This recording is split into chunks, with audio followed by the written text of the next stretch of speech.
This week on GMC The Quest, nothing like the state tournament to make yourself a legend at your school forever.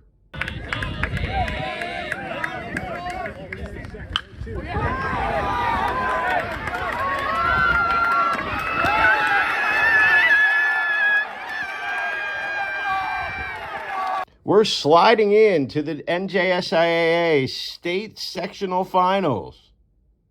We're bringing you diving game-winning catches, walk-off hits,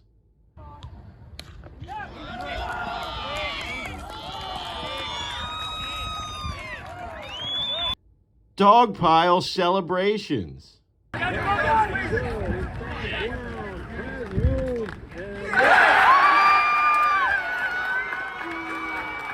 watch out for that bucket. We're making our grand entrance to this edition of GMC The Quest, coming up next.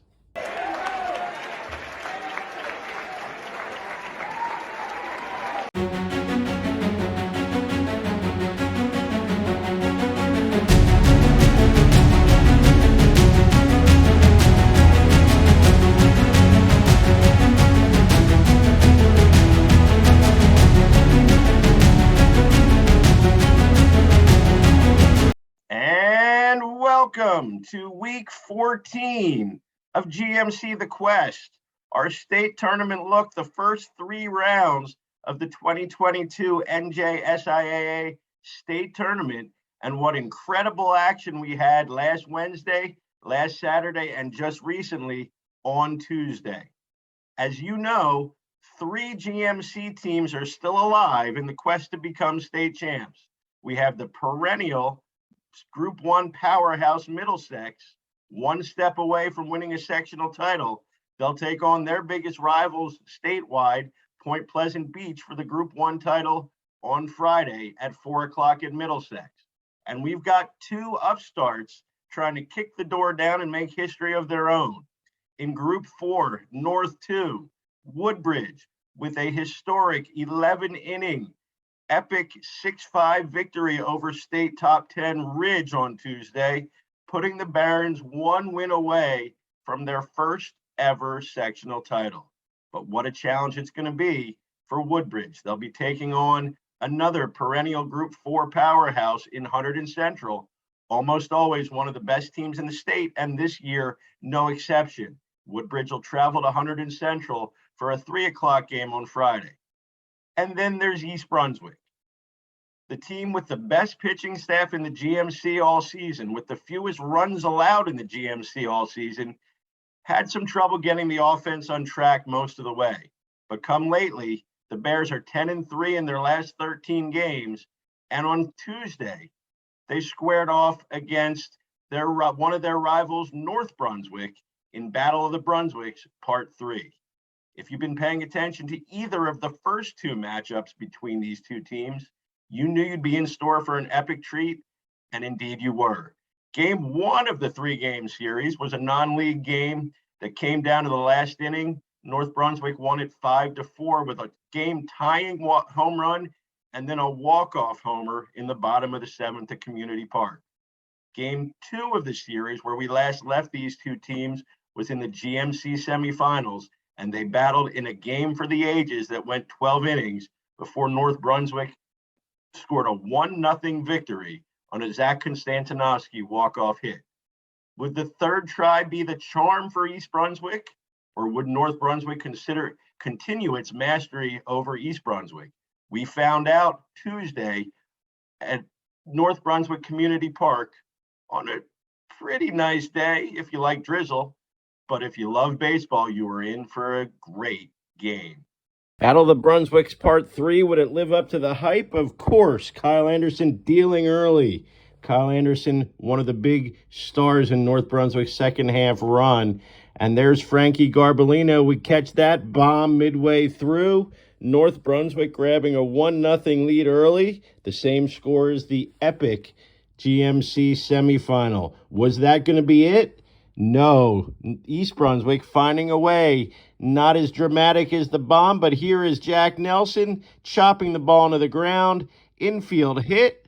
Just as many runs as the homer. It's 1-1. And then a controversy in the fourth. Squeeze bunt.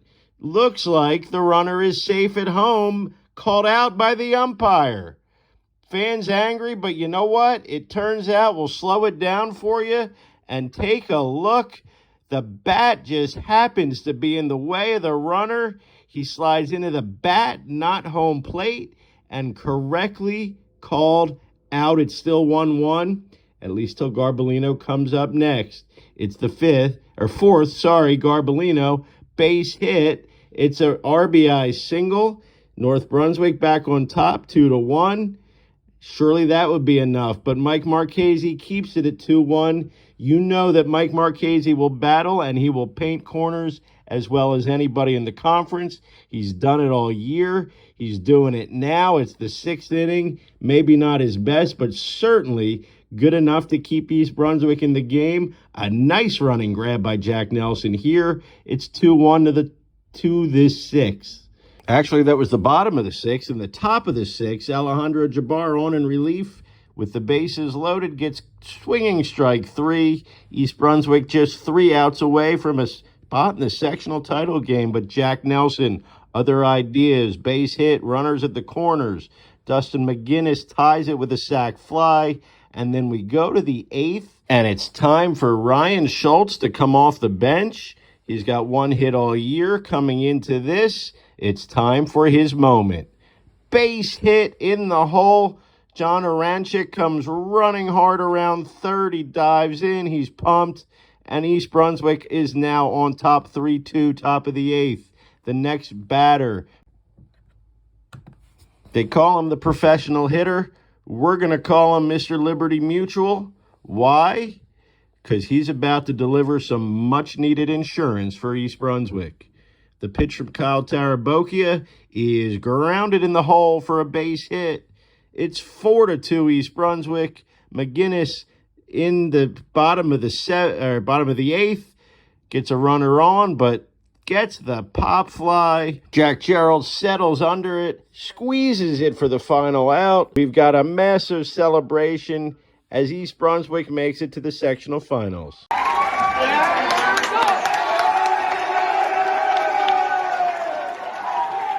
Quite an entrance for East Brunswick to the school banquet, in uniform, getting their applause. Not the way that we ever did it, but then again, we never won a big game like that. Brett Lukacek, the batter here in the field here, the diving catch ends an epic win for Woodbridge, 5-4-11 over top 5 Ridge. They're playing for the North 2 Group 4 title, first one ever. And then Middlesex, Central Jersey Group 1 finals again. Point Pleasant Beach coming up again, 11-1 over Shore. They'll play on Friday. And so after an epic battle part 3, Battle of the Brunswick part 3 between North Brunswick and East Brunswick, it's the unlikely hero, Ryan Schultz, who's going to go down in East Brunswick lore as the guy who came through and put East Brunswick, the Bears, on the brink of their first sectional title since 1997. Ryan Schultz with his second hit of the season, and none more important than that one on Tuesday, the 8th inning single that put the Bears up for good in a 4-2 win. We were able to catch up with Ryan afterwards and get his thoughts. Tell me about it. This was it.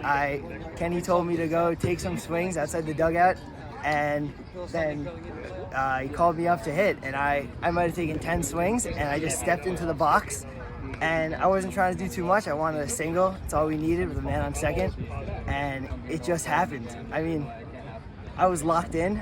I knew I was getting a hit. I had no doubt in my mind, and I just did it. I got the opportunity. It came through. These guys, no game's never over with you guys. Never. I mean, 12 innings against these guys, and this one another extra inning game. But we will always fight. We got a great team with Marchese and Dustin pitching their hearts out. There's nothing more you can ask for as a teammate. Everyone's got a role, and I came in and I did what I had to do. I mean, one of the things that we keep stressing to these guys, just because you're not a starter doesn't mean you can't contribute. You know, you stay in it no matter what. You know, come practice hard. When you get your opportunity, you got to come through. You know, and he came through there in a big moment for us. You guys have had great pitching all year, getting some timely hitting now to win these games, too. Yeah, I mean, that's basically what's been going on. The pitching's been unbelievable all year long. You know, from Dusty to Mike in the beginning, you know, you got Ditzel. Warner's been solid, you know, closing games out. You know, we got, you know, a nice 4-man rotation right now that have been just shoving the ball. One of the marquee matchups in the state in round 2 was down at Northern Burlington as North Brunswick took on Northern Burlington in a big-time showdown. Jomar Carreras, a home run, provided all the offense North Brunswick and Zach Konstantinovsky needed on this day. Jomar Carreras, the big home run here. Zach Konstantinovsky, by our money, the top pitcher in the state. We'll see a few of his highlights in a little bit. And then Jomar in the field with this ridiculous play at short right here.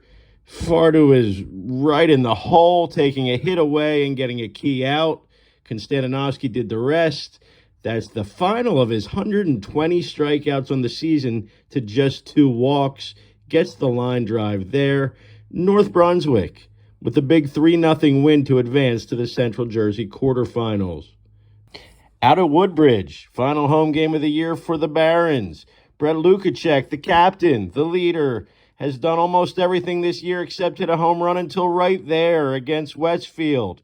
Lukacek with all GMC credentials, over 40 hits on the season, hits one out as Woodbridge continues its historic season. They've got a school record 25 wins going for their first ever sectional title. And then the shocker heard around the state.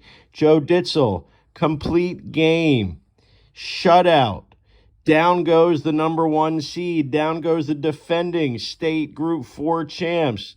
They pour out of the dugout in Middletown as East Brunswick pulls off the 1-0 victory in the Central Jersey quarters. They get to the semifinals, and you saw what happened there. There is nothing more fun and exciting for us than the first 2 weeks of June in New Jersey, the Manic State Tournament June Madness, as 6 brackets work to determine ultimate state champions. And all got underway on Wednesday, June 1st, where we took the trip up to Monroe behind the middle school, where we got a chance to look at Monroe's sophomore ace Harrison Wallen in action as Monroe took on Marlborough in a rematch of the first round of 2021, in which Marlborough posted a decisive victory. Would things be different this time? Let's find out. So Marlborough got the big win last year, but this year, Monroe has Harrison Wallen on the mound. He gets this tapper here, a nice play at home from Nick Solari. Gets the out, although Marlborough led early 1-0. Wallen, one of the top pitchers in the GMC all year, a super sophomore, plenty of great games ahead of him. Today, his task to get out a heavy-hitting Marlborough team. Gets the strikeout there. Gets a lot of help from his big brother, CJ Wisniewski. Pushes the umpire out of the way. Makes the catch in foul territory. Down or tied 1-1, bottom of the 6th.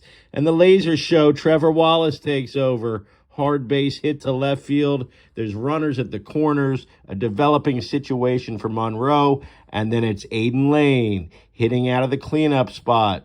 One of the top hitters for the team all year. Smacks one through the hole into right field. Monroe goes up 2-1 in the bottom of the 6th. They're pumped. They're feeling this first round win. And then Wisniewski, in relief, is in for the final out.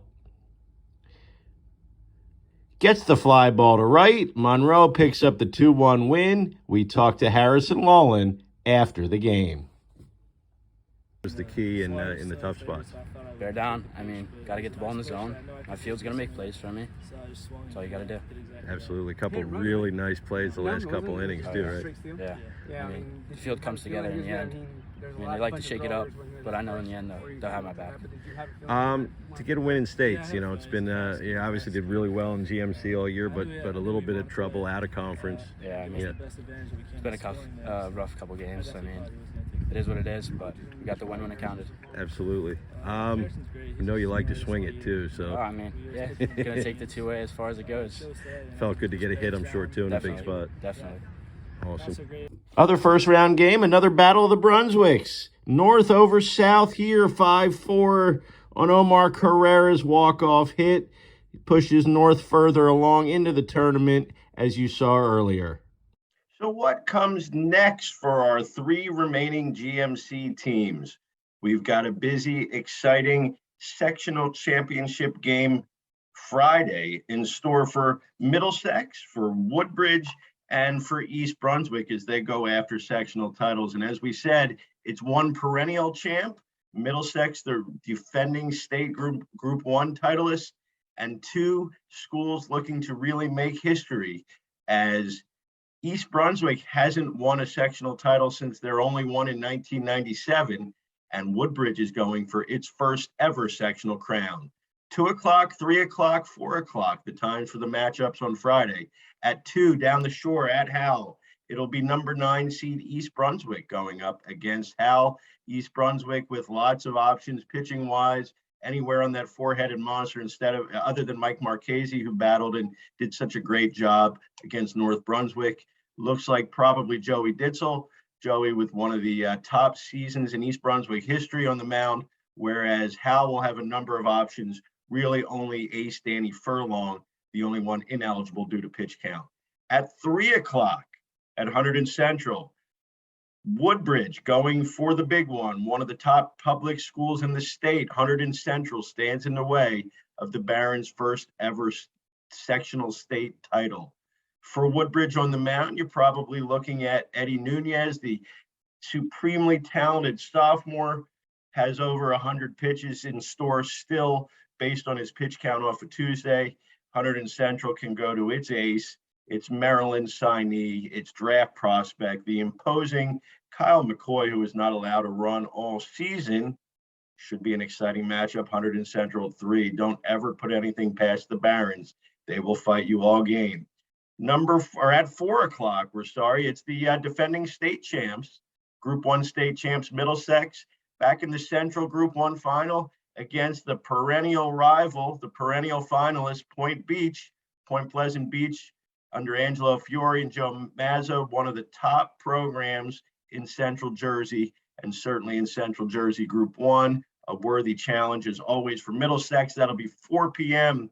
Middlesex High School. Look for Stephen Young to get the ball for Middlesex, whereas Point Beach has a number of options on its talented staff.